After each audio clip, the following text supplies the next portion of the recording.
Assalamualaikum warahmatullahi wabarakatuh. Halo semuanya, perkenalkan nama saya Andika Ruta Putra dengan NIM 2006333 dengan Prodi Pendidikan Teknik Elektro. Pada kesempatan kali ini, saya akan menjelaskan materi mengenai UAS elektronika analog dan digital. Baiklah, pada kali ini saya akan membahas materi mengenai sistem bilangan, aljabar boolean, aritmatika komputer, rangkaian kombinasional, rangkaian sekuensial, dan datapad. Sistem bilangan. Sistem bilangan didefinisikan sebagai sekumpulan nilai yang digunakan untuk melambangkan besaran. Yang pertama yaitu desimal. Desimal merupakan sistem bilangan basis 10, yaitu sistem bilangan yang menggunakan 10 digit angka, yaitu 0, 1, 2, 3, 4, 5, 6, 7, 8, 9. Contohnya seperti yang terlihat pada gambar. Kedua yaitu biner. Biner merupakan bilangan basis 2, yaitu terdiri dari 0 dan 1. Contohnya bisa terlihat pada gambar berikut ini. Yang ketiga yaitu bilangan oktal. Oktal merupakan sistem bilangan basis 8, yaitu terdiri dari 8 simbol, yaitu 0, 1, 2, 3, 4, 5, 6, dan 7. Contohnya bisa dilihat pada gambar bawah ini. Yang keempat yaitu bilangan heksadesimal. Heksadesimal berasal dari kata heksa yaitu 6 dan desimal yaitu 10. Jadi heksadesimal merupakan sistem basis 16 yang terdiri dari 16 simbol yaitu 0, 1, 2, 3, 4, 5, 6, 7, 8, 9A, 10B, 11C, 12, D13, E14, F15. Contohnya terlihat seperti gambar di bawah. Aljabar boolean. Aljabar boolean adalah aljabar yang berhubungan dengan variabel-variabel biner dan operasi-operasi logik. Variabel yang diperlihatkan dengan huruf-huruf alfabet dan 3 operasi dasar dengan HND, OR, dan NOT atau komplement.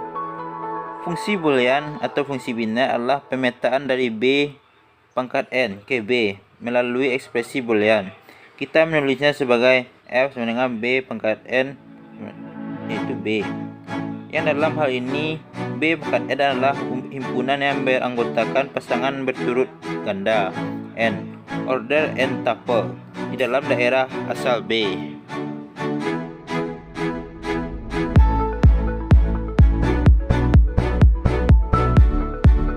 Aplikasi aljabar boolean yaitu jaringan persaklaran atau switching network. Contohnya pertama yaitu saklar seri logika AND yaitu dan saklar paralel logika OR. Contohnya seperti pada gambar. Yang kedua yaitu rangkaian logika seperti pada yang terlihat pada gambar. Aritmatika komputer. 1. Jaringan persaklaran switching network atau arithmetic analogic unit atau disingkat ALU. Unit aritmatika dan logika merupakan bagian pengolah bilangan dari sebuah komputer. Dalam operasi aritmatika ini sendiri terdiri dari berbagai macam operasi. Di antaranya adalah operasi pengurangan, penjumlahan, perkalian, dan pembagian.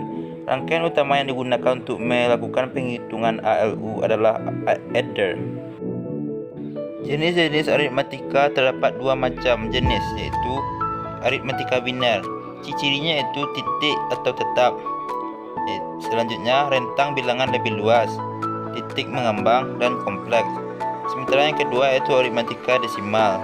Cirinya bilangan dipresentasikan dalam bentuk BCD atau binary code desimal. Komponen aritmatika biner.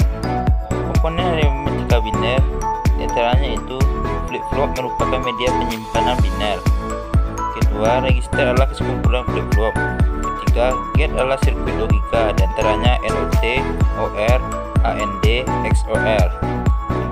Counter digunakan dalam operasi aritmatika dan kontrol. 5. Decoder merupakan pendekoderian instruksi, alamat, dan perintah, dan encoder merupakan kebalikannya. Yang terakhir yaitu multiplexer adalah memilih salah satu dari beberapa input ke bagian output. Rangkaian kombinasional. Rangkaian kombinasional terdiri dari gerbang logika dengan output tergantung pada inputnya. Ada 4 rangkaian kombinasional. Yang pertama yaitu encoder, merupakan rangkaian kombinasional yang berfungsi mengubah atau mengkodekan satu sinyal masukan di script menjadi keluaran kode biner.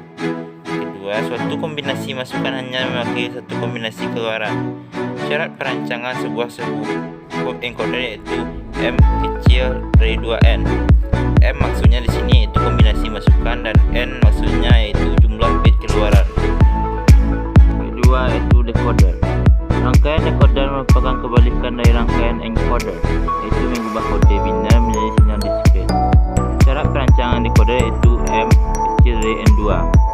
M maksudnya di sini yaitu kombinasi keluaran dan N artinya bit masukan.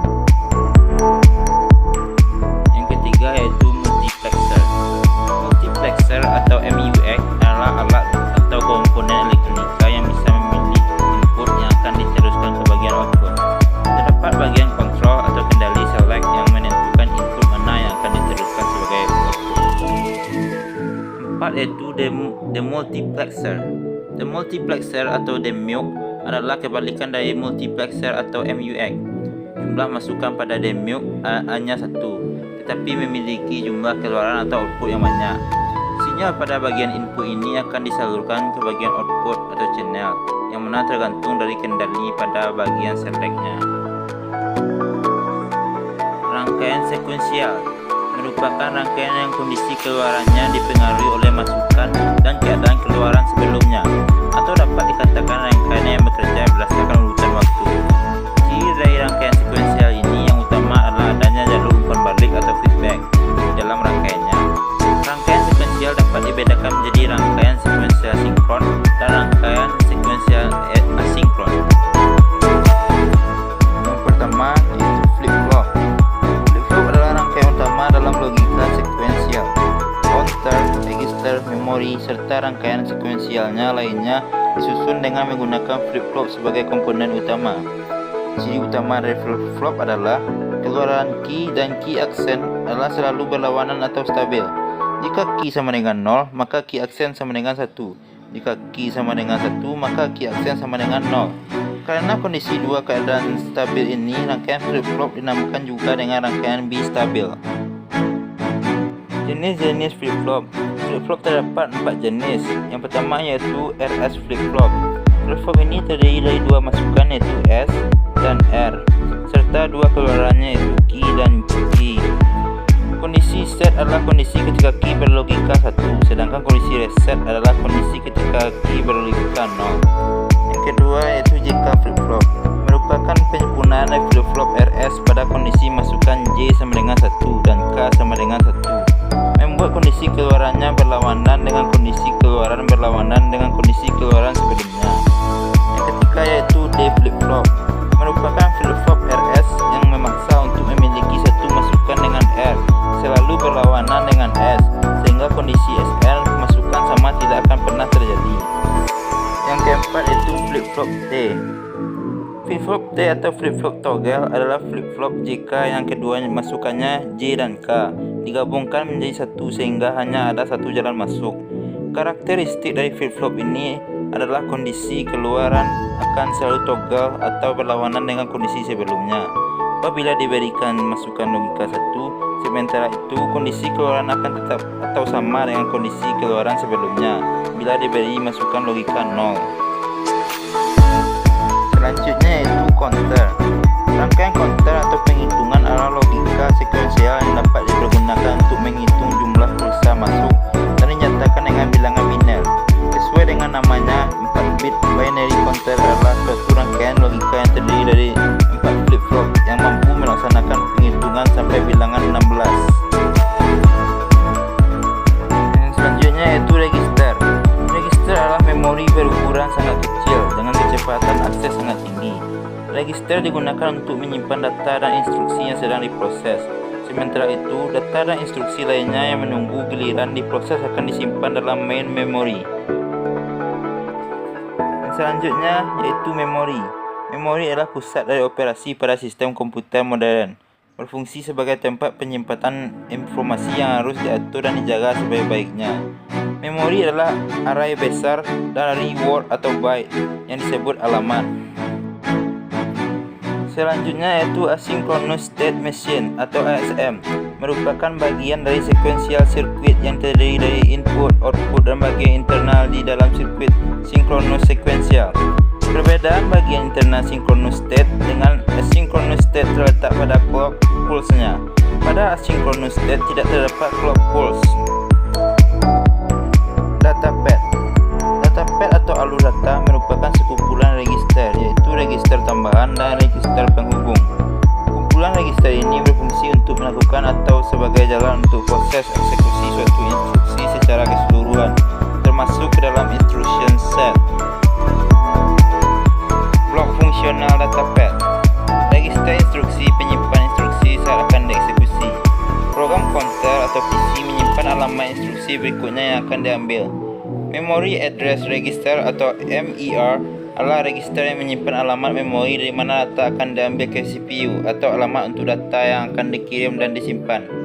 Memory Data Register atau MDR adalah daftar dari unit kontrol komputer yang akan berisi data yang akan disimpan dalam penyimpanan komputer, misalnya RAM, atau data setelah mengambilnya dari penyimpanan komputer. Prosesor mengeksekusi setiap instruksi dalam sederetan langkah-langkah kecil. Terakhir adalah siklus Fred Decode Execute, mengambil instruksi yang akan dijalankan dari memori dan memasukkannya ke dalam register instruksi. Kedua, mengubah isi program counter menjadi alamat instruksi berikutnya. Ketiga, menentukan jenis instruksi yang baru saja diambil. Keempat, jika instruksi menggunakan word di memori, maka alamat memori tersebut dipastikan keberadaannya. Yang kelima, mengambil word jika diperlukan ke dalam register CPU. Dan yang terakhir, mengeksekusi instruksi. Mungkin itu dulu untuk presentasi kali ini. Saya ucapkan terima kasih dan wassalamualaikum warahmatullahi wabarakatuh.